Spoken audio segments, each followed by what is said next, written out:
We're back. This is Sunday, and this is Confessions with your man, Damon Patterson. Now, I don't know if you guys watched my last two confessions. One was living with diabetes, and the other one was about me being robbed, held up at a bank doing a bank drop. Well, this is my third confession. Confessions happen every Sunday, which makes sense because in church, I guess confessions happen on Sundays. So every Sunday right here at 7 p.m. on this channel, you're going to get confessions with me. This is just a real talk situation. There's no editing that happens here. Whatever I mess up on, fumble on, whatever the case is going to happen. One thing I will not do in my stories is drop names. I don't do dry snitching on wax. That's never been my thing. Street code, you'll get it. Being a Jehovah Witness, I had this conversation, it's funny, this morning with moms. And I told her I was going to cover this topic. But she got quiet for a minute. On me. And my mom, she's not even a Jehovah Witness anymore. She still goes to church, but she's not a witness any longer. She was like, boy, you better be careful. Mom, be careful about what? All I'm going to do is talk about my experience, my thought, my opinion. And that really doesn't matter at the end of the day. People watch, sure, they take from it what you want to take from it. Leave the rest, whatever. And I know there's a lot of Jehovah's Witnesses out there that watch my channel. I appreciate you. However, my experience is different, and now it's my time to share it with you guys. Please feel free in the comment section below, share your experience as a current Jehovah's Witness or as a previous Jehovah's Witness, such as myself, because that was my past. When you are born into a religion, it's not like we have all the choices in the world. We're going to go because our parents are telling us that we have to go. Whether you believe everything you hear or not, that's going to be on you to decipher over the years as you get older, as you start to do your own research, your own homework. And I think we fail to do that at times. We fail to do our own homework, to do our own research, to figure things out, figure life out a little bit. And perhaps for me, religion itself, for me, saved me from causing my moms a lot of heartache when I was younger. Let me go ahead and turn that phone piece down. I could have swore I turned that phone piece down. I guess I didn't. Can we get the notifications off? Thank you. Thank you. My bad. The one thing that I really remember and I enjoyed about being a witness was the time that I got to spend with my grandfather. You know, my grandfather's the one who taught me how to tie my tie, get my tie game right, kept me extra sharp looking. You know, he spent times with moms like, these are the suits that this boy needs. And moms would always go on, she'd always give me clean new threads. My slacks were right, shoes were right, ties were right, button-ups were right. You know, my suit game was proper. Because when you actually had to go to the conventions, like as with Jehovah's Witnesses, we had conventions. I remember the New Haven Coliseum. When it was still, you know, up and running, that was the spot. We all looked forward to going to the New Haven Coliseum for our conventions, right? And that's, of course, when all different congregations, I guess pretty much in, you know, I don't know, Connecticut, you know, Massachusetts, New York, they all kind of come together and meet at the one big convention hall, New Haven Coliseum, for those that remember. I remember always getting excited to drive there because I know going up into the parking garage, you had to go up the, like, you know, the spiraling roadway to the parking garage. I get excited about that. I was young, so I got excited about small things like that, right? Get parked up.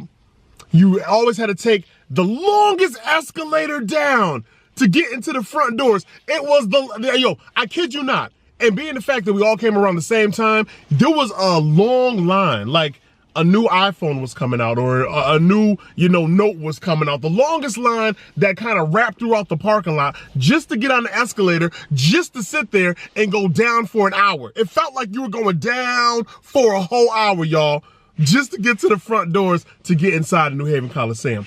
Doesn't matter. As a kid, we all look forward to the same things. I'm not gonna lie. I enjoyed the food game. As a kid, I'm talking like 5, 6, 7, 8 years old. As a kid, I loved the food. Yo, is that the other phone tripping? I told y'all. Yo, Apple, there's a little button here on the side of the phone that if you click it down, You're supposed to go into hush-hush mode. I clicked that thing down. It's supposed to be in hush-hush mode. It didn't go to hush-hush mode.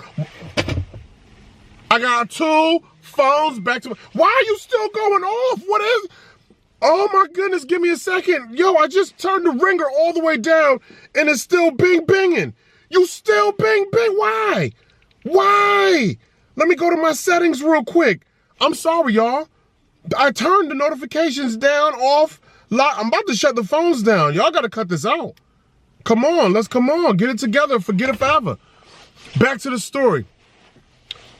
That was the longest escalator ever. I was always looking forward to the food because you can get these ham and cheese hoagies and they were extra cold by lunchtime. Like, and lunch was always about 12:30-ish or so. And you got to figure the New Haven Coliseum was full of thousands of witnesses at this time. However, in the hallways of the New Haven Coliseum, they had food stations set up throughout the whole Coliseum. So no matter what section you were sitting in, you can go down, dip on the side, and you were good money. Now, the thing is, there were, okay, like think of it as one big square, right? The food sections were on the side, because the main hallway section where the bathrooms were, there was no food happening there. But the main, like, entrance pieces on the side of New Haven Coliseum, that's where all the food was, and the food was like, forever food. How you got forever food? You had to feed thousands of people. That's how you have forever food. Me, ham and cheese hoagie. And I'm talking, it was cold, and it was wrapped up in that plastic, and it had the little Hellman's mayo packet. So when you opened up the hoagie, you had the crunchy water sitting right there. Back in the days, it was whatever. I just scooted it off to the side. I was a hater of crunchy water, even in the youth. I would go ahead and get that Hellman's mayo packet. I squeeze the mayo packet all up on that hoagie, slap that thing. Thing was cold, take a bite, yes. But what we all really wanted was the Sara Lee apple danishes. Yes, those things were just as cold as the hoagie. You take a bite, you had that old cream topping on there. You remember? The lines of cream frosting right there? And then the apples was dumb fresh wild good. Dumb fresh. Whoa, that combination right there. And of course, Shasta soda. Shasta soda. Yes, I said Shasta. I didn't say Coke or Pepsi. I didn't say Sprite. Shasta soda. Grape, orange were the flavors. Get busy with it. I just brought y'all back. Another thing we would look forward to, I'm not going to say week. I can't talk for all the witnesses. I'm going to talk for myself. Another thing that I would look forward to during New Haven Coliseum, because it was a whole weekend event. It was like Friday to Sunday type joy. It was crazy. The thing I would look forward to, or was it just Saturday and Sunday piece? No, it wasn't. Was it Friday, Saturday, and Sunday? It's been a long time. Your boy getting older now. I forget. I think it might have been a 3-day piece, Friday to Sunday type. And I remember we were able to leave early on Sunday. Sunday wasn't a full day, but Friday and Saturday, you were there for a minute. Or was it? Whatever. Anyway, just call it the weekend flow. They would put on these plays on the main stage below, where they would turn off all the lights in the Coliseum and all the lights would focus in on the plays. And so they would reenact what happened, or as it was written, of occurrences in Jesus' day, right? So as a kid, to see that was like you going to Disney on Ice. It was just that amazing. People getting dressed up, playing the part, and I would always think to myself, I can't wait to get older to be on that stage. To get to a point as being a Jehovah's Witness, to be able to get in a play on stage in front of everyone. Like, that was in my mind. That was crazy. And I would sit there and watch the play, and I'd sneak out the extra apple Danish that I took because my mama wasn't looking. I would run to the other side with my friends and get extra ones. So I sneak that out, and my mama look over me, sitting in the chair, boy, you better put that away. You better put that away. Don't you open up the plastic. Because the plastic made mad noise when you would open it up. And during the play, everything was hush, hush, hush, hush, right? And I'm sitting there like trying to be real mad, quiet about it. Because I had to get to the apple Danish. My second and my third one. Holla at you, boy. And I'm sitting here watching the play, and I'm really intrigued, but I need a snack on that apple Danish while I'm being intrigued, because that apple Danish was life. Yeah. And then they always had a part, like during lunch break, if you wanted to go down to the pool where everyone got baptized at the New Haven Coliseum, right? You can stand around the pool and watch people get dunked in, come up cleansed as a Jehovah's Witness. That was something that you looked forward to. At least me. That's what I look forward to. What else do I look forward to? The girlies. Yeah.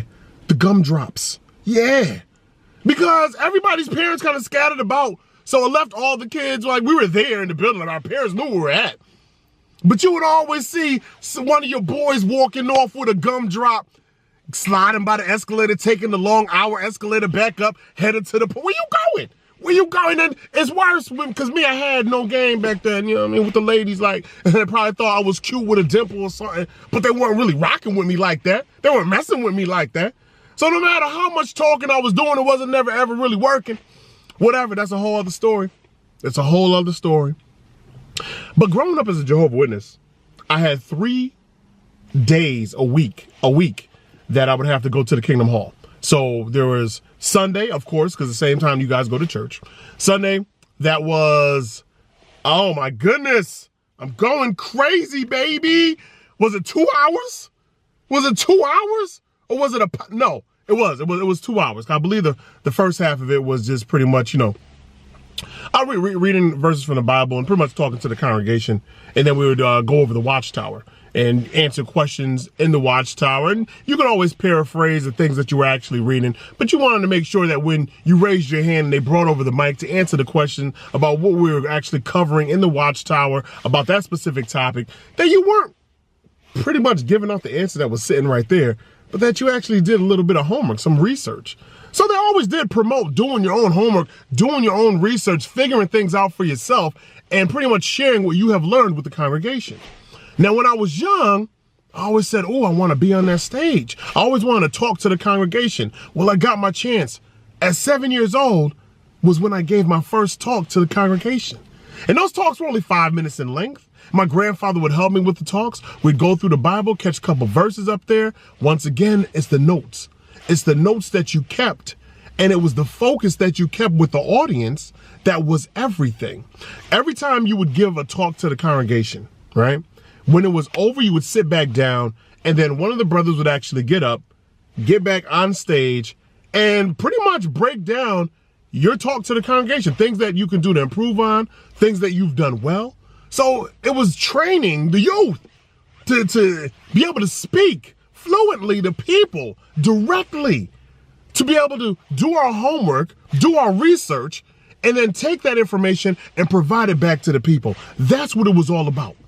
And for me.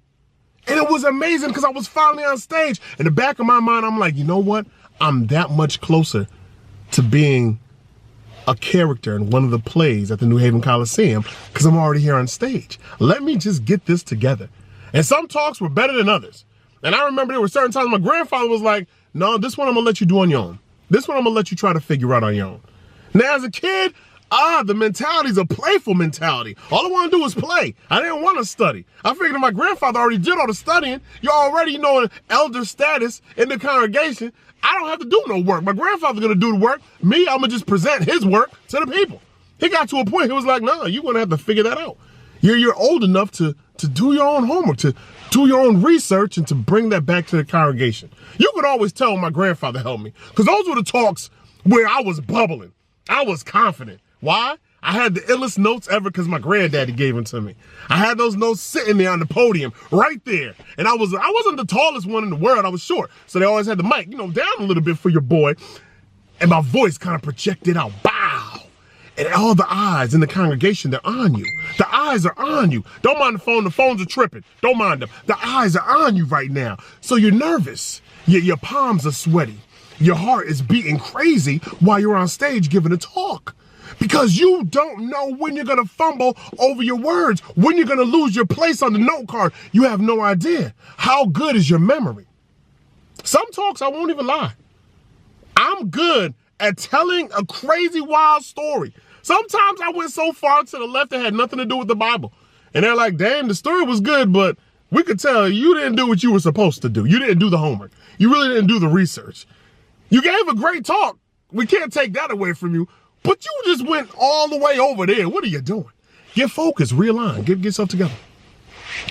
I don't know what age I was when I got to a point where I no longer wanted to be a Jehovah's Witness. And when you're born into a religion, there's things that you just don't miss. Like Christmas. You're a witness, you're not celebrating Christmas. You're not celebrating any given holiday. You're not even celebrating your own birthday.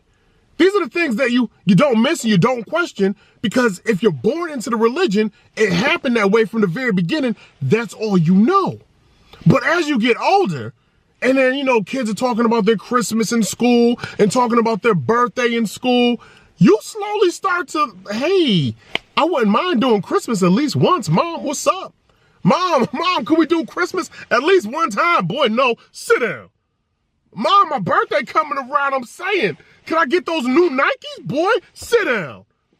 It was like, And then, of course, in everybody's family, you had people that were Jehovah's Witnesses, and then you had family members that were not Jehovah's Witnesses. And the ones that weren't Jehovah's Witnesses, come Christmas time, they're like, we just don't understand why you can't just do something with the family. The battle, I would suppose, the battle of both sides, one family, but separate religions, separate beliefs. And it made things just so difficult, and your friends and your family, you're talking with individuals. So as I got older personally, I started to mentally separate myself from being a witness. Like, I got to a point where I was just going to the meetings just to appease my mother, to make moms happy. It wasn't even for me anymore. Well, I didn't even care to do the research, to do the homework anymore. I was just like, I'm here pretty much so I don't get a fine. Like, I was on that level mentally. Because my mother, she was still at the point of tightening me up when I was out of line. She would tighten me up quick. So, to keep moms happy, I'm going to keep on going to these meetings. All right? I'm going to get my life together, do what it is that I have to do. No problem. And if you guys are wondering about the cut that just happened, it's a Canon camera. As you know, at a certain point in time, it shuts down. I just had to turn it back on. Told you, I'm not editing anything. So I would go to make moms happy, to keep a smile on her face, but I did not want to be there. And I don't know, I don't remember. Now I'm talking to my mother right now. I don't remember how old I was when I came to you. I don't know if I was 13 or if I was 14. Well, I do remember telling you after a meeting on Tuesday, Mom, I don't want to come here anymore. You looked at me and you didn't even get upset. You didn't get mad or anything. You said, okay, you're getting older now, so I understand. If this is not what you want to do, if this is not what you want, I'm not going to force it upon you. Like, that was the greatest answer any parent can give their child. I'm not going to force something on you if that's not what you want. And my mother did not force it upon me. I didn't have to show up on Tuesdays or Thursdays or Sundays when they had the meetings. It was a choice. If I went with her, it was a choice. But if I didn't go, then I was home chilling on the phone, talking to Gum Drops, watching TV. You know, Gum Drops are ladies. Watching TV, whatever the case may have been, playing video games, out with my friends, but I wasn't at the meeting.